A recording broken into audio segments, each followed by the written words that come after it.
नमस्कार, मैं रचना शर्मा चढ़ती कला MTV देख रहे सभी दर्शकों का स्वागत करती हूं। आप देख रहे हैं हरियाणा के समाचारों की शुरुआत से पहले एक नजर आज की मुख्य सुर्खियों पर।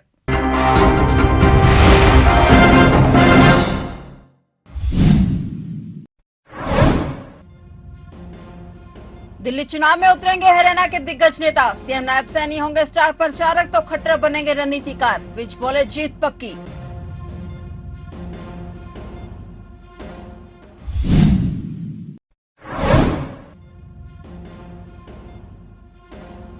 शंभू बॉर्डर पर किसान आंदोलन के बीच बड़ी हलचल। किसान ने सल्फास निगलकर की खुदकुशी। इलाज के दौरान किसान ने तोड़ा दम।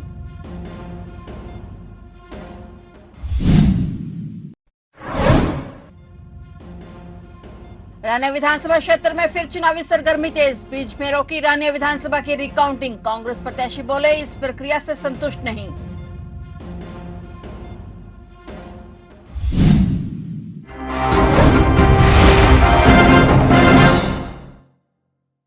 और अब समाचार विस्तार से।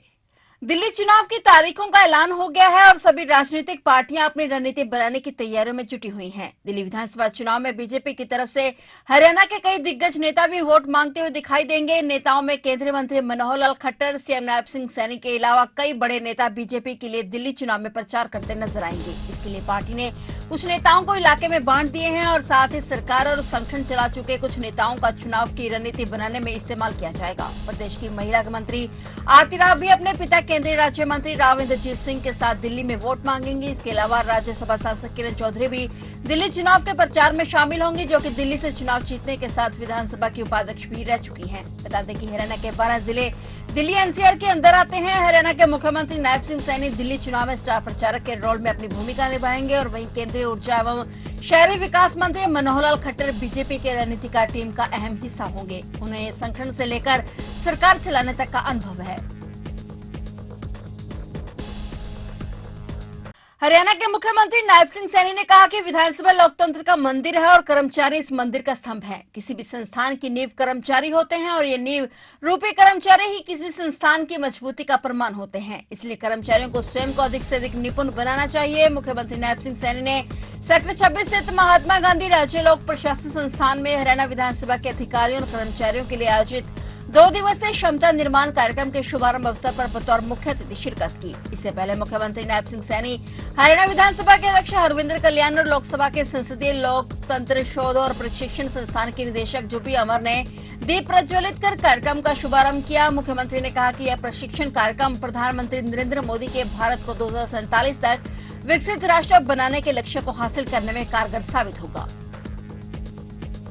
हम सब जानते हैं कि 2 दिन का ये प्रशिक्षण और इसमें अलग अलग प्रकार के टेक्निकल विषय इसके अंदर रहने वाले हैं और उन टेक्निकल विषयों के अंदर हमें अलग अलग जानकारी है, क्योंकि जहाँ पर हमारा ड्यूटी है या जो हम काम करते हैं उस काम के अंदर हमारी एक्सपर्टी और उसके साथ साथ क्योंकि हम पूरी विधानसभा की गतिविधियों के ऊपर हम सब की नज़र रहे, उसको लेकर के ये 2 दिवसीय जो कार्यक्रम है इसमें जो अलग अलग विषय रहने वाले हैं उन सब विषयों से हमें बड़ी जानकारी मिलेगी। साथियों, विधानसभा लोकतंत्र का मंदिर है। इसके कर्मचारी अधिकारी इस महत्वपूर्ण मंदिर के स्तंभ हैं।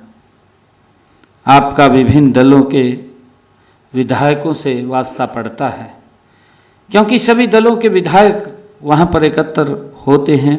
उनके भिन्न भिन्न दल होते हैं, भिन्न भिन्न विचारधाराएं होती हैं, लेकिन आप सबका केवल एक ही लक्ष्य और वह है विधानसभा की गरिमा को बनाए रखना, कार्यवाही सुचारू रूप से चले इसकी चिंता करना।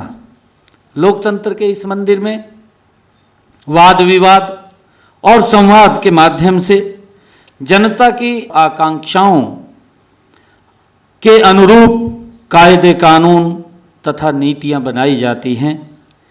इनमें आपका भरपूर सहयोग रहता है। लेकिन मैं यह भी कहना चाहूँगा कि आपका व्यवहार और काम पक्ष और विपक्ष की विचारधारा से ऊपर उठ करके निष्पक्ष होना चाहिए। शंभू बॉर्डर पर चल रहे किसान आंदोलन के बीच एक बड़ी खबर सामने आई है। शंभू बॉर्डर पर एक किसान ने सल्फास निगल ली। किसान की पहचान 55 वर्षीय रेशम सिंह निवासी पोहविंड तरनतारन के रूप में हुई है। मिली जानकारी के मुताबिक रेशम सिंह को पटियाला के राजेंद्र अस्पताल में भर्ती कराया गया, जहां उसकी हालत गंभीर बनी रही और वह इलाज के दौरान उसने दम तोड़ दिया। इस संबंधी जानकारी देते हुए बॉर्डर पर मौजूद किसान नेता तेजवी सिंह ने कहा कि रेशम सिंह शंभू और खनौरी बॉर्डर पर 11 महीने से किसान आंदोलन को लेकर परेशान और केंद्र सरकार द्वारा उसका हल न निकालने के कारण नाराज भी था। इसी के चलते उसने खौफनाक कदम उठा लिया। किसान नेता ने बताया कि सुबह लंगर स्थल के पास एक किसान ने सल्फास खाई है और इस बारे में जब किसानों को पता चला तो उन्होंने तुरंत उसे प्राथमिक सहायता दी और इसके बाद उसे तुरंत ही अस्पताल में भर्ती कराया गया, लेकिन इलाज के दौरान उसकी मौत हो गई। बता दें कि इससे पहले भी 14 दिसंबर को किसान रणजोत सिंह ने सल्फास निगल लिया था, जिसकी 4 दिन बाद पटियाला के राजेंद्र अस्पताल में मौत हो गई थी। सर ਜਿਹੜੇ ਕਿਸਾਨ ਦਾ ਨਾਂ ਸੀਗਾ ਰੇਸ਼ਮ ਸਿੰਘ ਸਨ ਉਹ ਜਗਤਾਰ ਸਿੰਘ, ਇਹ ਤਰਨਤਾਰਨ ਜ਼ਿਲ੍ਹੇ ਤੋਂ ਸੀਗਾ। ਇਹ ਆਪਣਾ ਸੰਘਰਸ਼ ਕਮੇਟੀ ਦੇ ਸੀਗੇ ਮੈਂਬਰ, ਤੇ ਇਹ ਆਪਣੀ ਡਿਊਟੀ ਤੇ ਆਏ ਹੋਏ ਸੀਗੇ। ਜੋ ਇਹਨਾਂ ਦੀ ਡਿਊਟੀਆਂ 20 ਦਿਨਾਂ ਬਾਅਦ ਬਦਲ ਕੇ ਆਉਂਦੀਆਂ ਨੇ, ਉਸ ਤੇ ਡਿਊਟੀ ਤੇ ਇਹਨਾਂ ਦਾ ਉਹ ਸੀਗਾ, ਆਏ ਹੋਏ ਸੀਗੇ। ਤੇ ਅੱਜ ਇੱਕ ਦੇਖੋ, ਇੱਕ ਸਰਕਾਰ ਦੀਆਂ, ਮੋਦੀ ਸਾਹਿਬ ਦੀ ਗਲਤ ਨੀਤੀਆਂ ਦੇ ਕਾਰਨ ਇੱਕ ਅੱਜ ਕਿਸਾਨ ਨੂੰ ਫੇਰ ਆਪਣੀ ਜਾਨ ਦੇਣ ਦਾ ਉਹ ਹੋਇਆ। बड़ी माड़ी गल है। जे सरकार दी गलत नीतियां नहीं होंदियां तो हो सकता है किसान की जान ना जाती, तो ये इस तरह का कदम ना चकते। हुण तुसीं देखो तो डल्लेवाल साहब भी 1.5 महीने के करीब हो गया, तो उन्होंने सेंटर वालों कोई किसी तरह की कामयाबी नहीं, कोई गलबात कर ली किसानों लई। अस किसान भी यार इसी देश के ने, वो किहड़ा कि होर ग्रह तो आए ने भी जिहड़े नाल गल नहीं करनी, इसी देश के ने। घट्टो घट्ट भी साल के करीब हो गया, 11 महीने हो गए ने जिहड़े शंभू बार्डर ते यार खनौरी धरना चल रहा।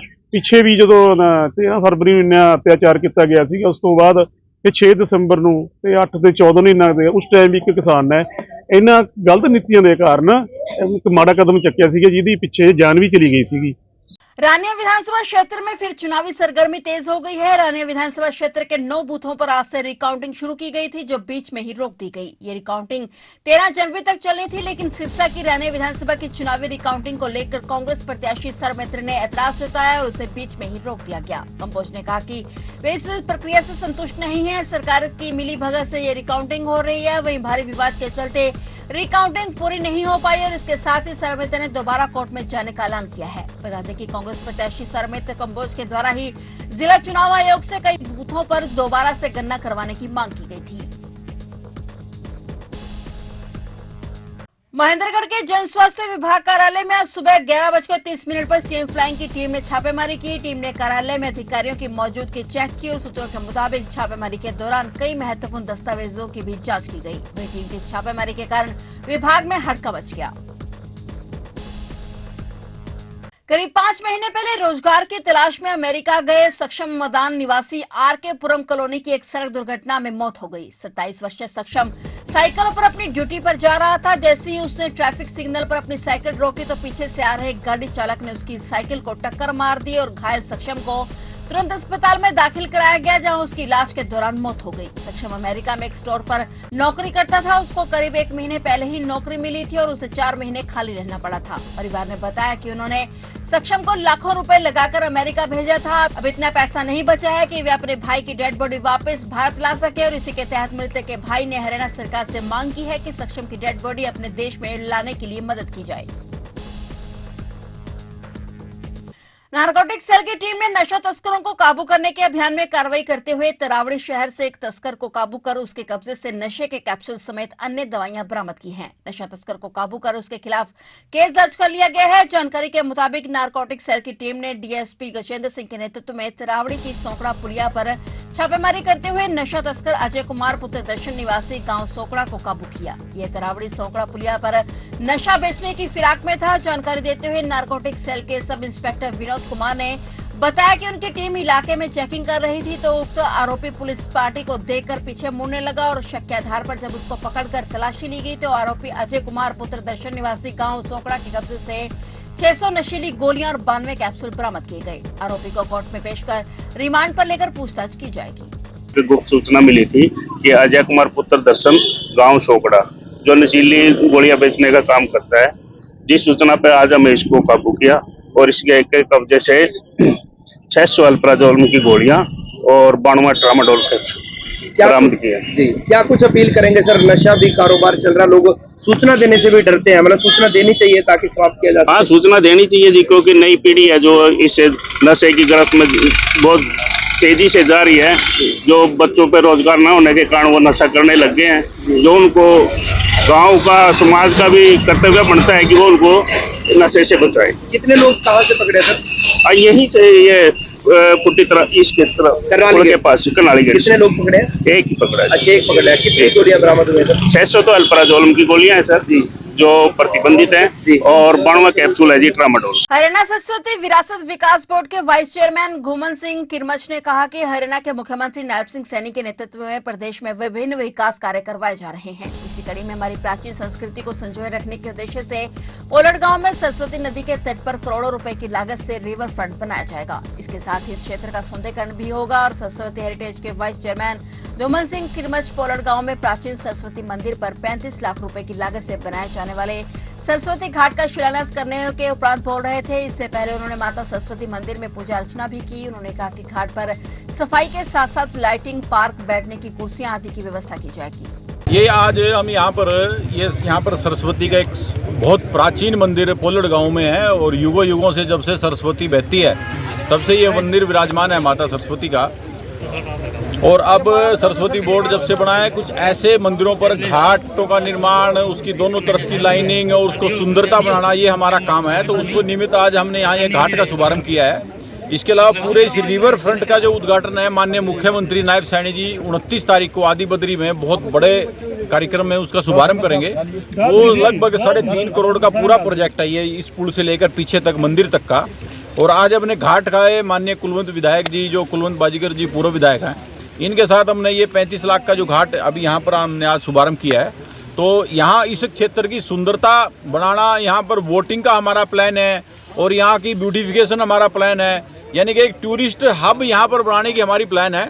क्योंकि ये लगभग जो सड़क जो जाती है ये पंजाब का एरिया, उसके बाद आगे लग जाता है और 2 प्रदेशों को टच करता है। तो कैथल के लोग भी और हमारे इस क्षेत्र के लोग भी यहाँ पर आएँ, माता सरस्वती के दर्शन करें और इस प्रोजेक्ट का हिस्सा बने। इसको लेकर आज हम यहाँ पर इस शुभारंभ आज हमने किया है। एएसआई संदीप कुमार और उनकी टीम के द्वारा कालका मिल पर नाका लगाकर चालान काटे गए और एएसआई संदीप कुमार ने जानकारी देते हुए बताया कि जो लोग मोटर व्हीकल एक्ट के तहत कानून की उल्लंघना करते हैं उन पर नकेल कसने के लिए चालान किए जा रहे हैं। उनको सिखाया जा रहा है कि घर से निकलते समय अपने व्हीकल के डॉक्यूमेंट्स लेकर निकलें, हेलमेट लगाकर चलें और लोगों को बार बार जागरूक किया जा रहा है। जिन लोगों के पास गाड़ियों के कागज नहीं है उनको इंपाउंड किया जा रहा है। उन्होंने बताया कि लापरवाही बरतने वालों पर आगे भी चालान काटने की प्रक्रिया जारी रहेगी।